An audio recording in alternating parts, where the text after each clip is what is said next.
আসসালামু আলাইকুম। আজকে আমি নতুনদের জন্য খুবই সহজ পারফেক্ট একটি মাছের রেসিপি দেখাবো। প্যানে পরিমাণ মতো তেল দিয়ে দিয়েছি, 4টা পেঁয়াজ কুচি দিয়ে দিয়েছি,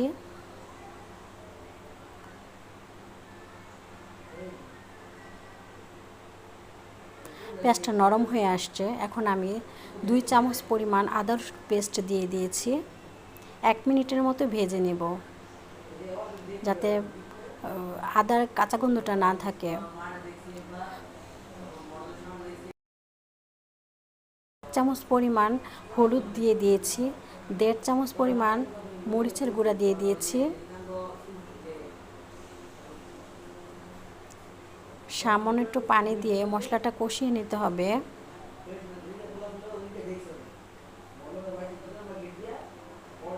অবশ্যই মশলাটা ভালো করে কষিয়ে নিতে হবে।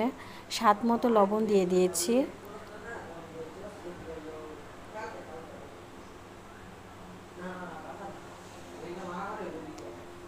এই মাছটা হচ্ছে তারা বাইং মাছ। মাছটা অবশ্যই ভালো করে ধুয়ে নিতে হবে। মাছ যত বেশি ধুবে তত বেশি স্বাদ হবে। এখন আমি মাছটা কষিয়ে নিব।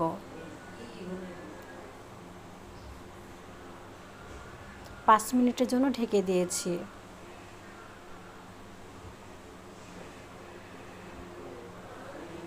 মাছটা কষানো হয়ে গিয়েছে, এখন আমি মাছটা উঠিয়ে রাখবো।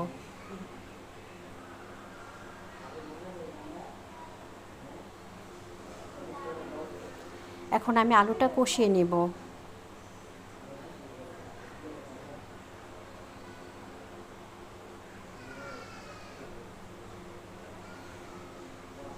তিন মিনিটের জন্য ঢেকে দিলাম।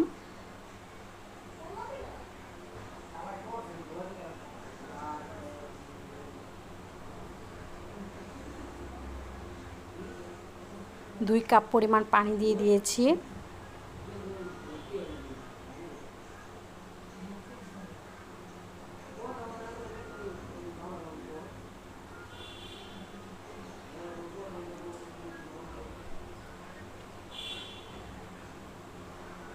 আলুটা সিদ্ধ হয়ে গেলে এখন মাছটা দিয়ে দিতে হবে। আর আমরা জানি বাইং মাছ বেশি রান্না করলে মাছটা শক্ত হয়ে যায়, তাই মাছটা অবশ্যই উঠিয়ে রাখতে হবে।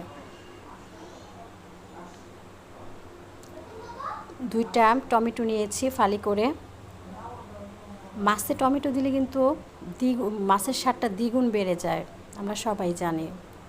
কাঁচামরিচ দিয়ে দিলাম 5টা। 10 মিনিটের জন্য ঢেকে দিলাম।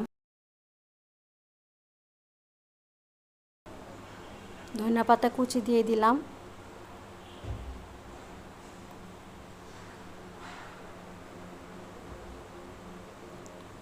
এই মাছ খুবই টেস্টি মাছ, যারা খেয়েছেন তারা বুঝবেন।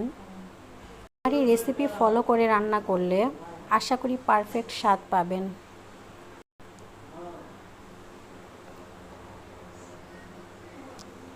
আমার রান্না কমপ্লিট।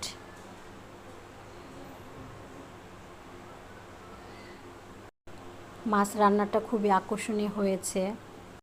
এই মাছটি এভাবে রান্না করলে অসাধারণ মজার হয়। আশা করি আপনাদের কাছে ভালো লেগেছে। রেসিপি যদি ভালো লেগে থাকে লাইক কমেন্ট শেয়ার করবেন। অবশ্যই আমার চ্যানেলটি সাবস্ক্রাইব করে দিবেন। আল্লাহ হাফেজ, ভালো থাকবেন সবাই।